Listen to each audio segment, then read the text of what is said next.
तर महाराष्ट्र कुणाचामध्ये पुढचा मतदारसंघ विलेपार मतदारसंघ आणि विलेपार्लेमध्ये भाजपच्या उमेदवाराचं पारडं जड दिसतंय। इथला संभाव्य आमदार कोण असणार पाहूयात। पराग अळवणी भाजपचे आमदार असणार आहेत। संभाव्य आमदार संदीप नाईक हे देखील ठाकरे गटाकडून रिंगणात होते, मात्र पराग अळवणी यांचंच पारडं जड दिसतंय।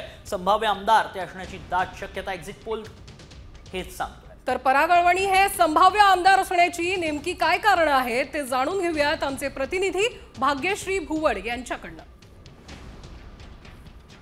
विलेपार्ले विधानसभा मतदारसंघ हा भाजपचा बालेकिल्ला मानला जातो आणि याच बालेकिल्ल्यातून भाजपचे पराग अळवणी हे निवडणुकीच्या रिंगणात आहेत। शिवसेनेचे उभाटा गटाचे संदीप नाईक, मनसेच्या जुईली शेंडे आणि भाजपचे पराग अळवणी अशा तिघांची इथे तिहेरी लढत आपल्याला पाहायला मिळते।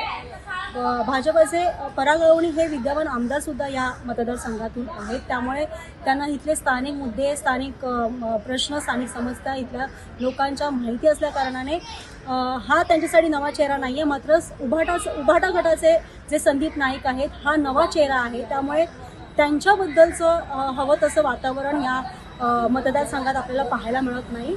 शिवाय जुईली शेंडे हे मनसेचे असल्या कारणाने त्यांची सुद्धा नाराजी आहे, त्यासुद्धा या निवडणुकीच्या रिंगणात आहेत। त्यासुद्धा थोडेफार मतांनी त्यांची लीड असू शकते। मात्र सगळ्यात महत्त्वाचं आहे ते भाजपाचे पराग अळवणी जे गेल्या अनेक टर्म्सपासनं या मतदारसंघामध्ये आपली कामं करतायत आणि तिथल्या स्थानिकांचे प्रश्न सोडवत आहेत। त्यामुळे नक्कीच या निवडणुकीच्या रिंगणामध्ये त्यांचं जे पारडं आहे ते आपल्याला जड पाहायला मिळेल।